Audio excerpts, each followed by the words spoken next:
arrangements to increase our sense of security even beyond the holiday season.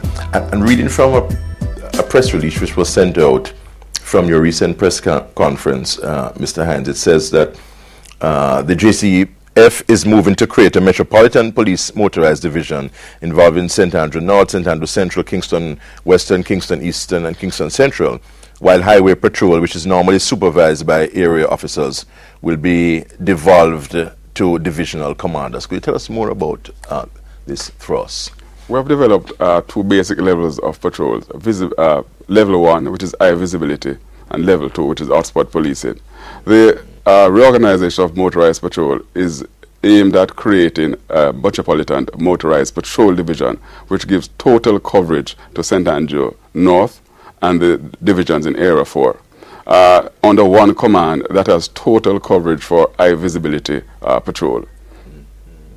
So this will increase the efficiency of operations. It will, as also the visibility and the idea of where citizens feel safe by seeing the number of patrol covering greater space. Again, the theory of reducing the criminal free space kicks in. Excellent, yeah. I know that the police force also has a thrust to bring in more civilians to do duties and to do those tasks which civilians can do and which can be done without one's having arresting powers. Can you talk a little bit about that? Certainly, in our efforts to sustain the high visibility patrol, we will have to give up some posts, and ideally we're looking at 300 civilians to fill some posts that are now occupied by sworn men. These are posts that, whilst critical to our function, does not necessarily need persons with powers of arrest. And already we have started with the police control, where we have recruited some 19 persons, that some of them that were in the IT sector, to man our telephones as first receivers of calls. What are the other initiatives, acting DCP, which the force is bringing about to really deal with this monster of crime? People have a sense of hopelessness. It is as though we can never get over this problem. But what are the initiatives being carried out by the police force that can give us some hope?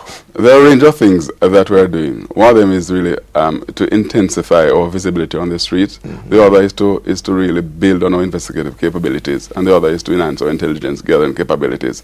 The combination of all three will bring about the desired results. Already we are seeing tremendous success in terms of some of the processes that we have put in place. It will take time for it to really be realized, but certainly the signs are good and very hopeful. So we should not throw away all hope. Absolutely not. It's challenging, but we believe that we are fit for the purpose of dealing with these challenges. What is really required is greater support from the citizens while we begin to enhance our processes. Certainly, the citizens' support is also very critical in the process. But that citizen support, Mr. Hines, is to a large extent influenced by the way the police interact with the citizens, by the respect that the police show for human rights and for civil liberties. Is there a strong emphasis by the leadership of the police force to ensure that its members understand the importance of protecting human rights and treating people with respect?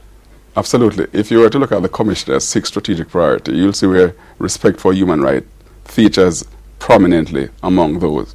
Not only that, all divisional commanding officers are now crafting their policing plans for next year. And critical to that must be a plan to deal with human rights within your geographic formation. So it's been driven down from the top, and the cascading effect will be felt to the last man on the beat. And so, yes, we take human rights very seriously. Our use of force and human rights policy is there, and every member of the force must go through that at least once each year. And community policing is still being given strong emphasis? It is our preferred style of policing, where it's been driven. It is the organization's way of doing police business. Is there increasing evidence that the public is cooperating with the police, that the public is giving the police information which eventually is actionable? Certainly, there is significant support from the public. But having said that, we recognize that there are also a significant number of persons out there that hold critical information that are not giving it. But yes, there is some coming, but we still require more. Yes.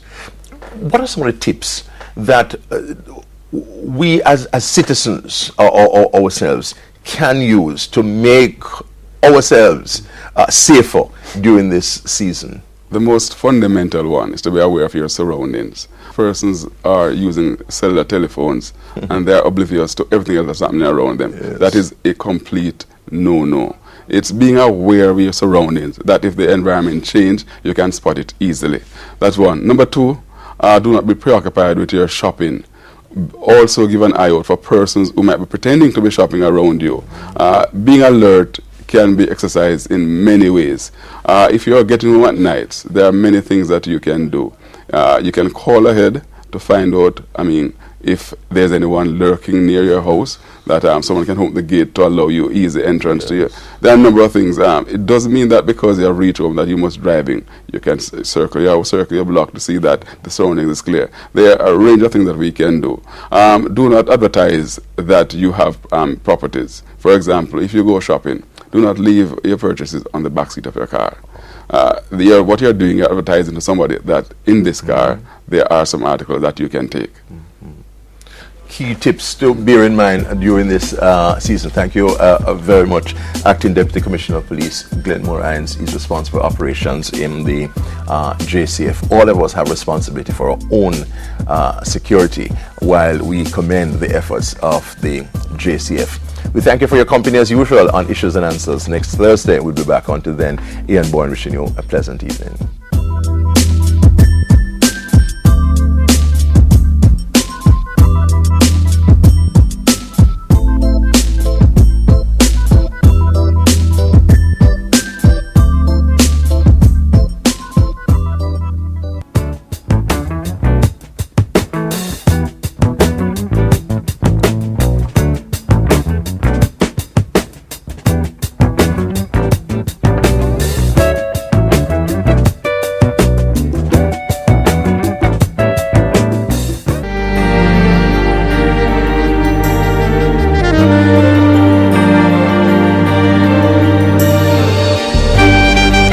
And this is where we'll have to close the pages of Jamaica Magazine for today. Please do tune in again tomorrow for another informative and interesting edition.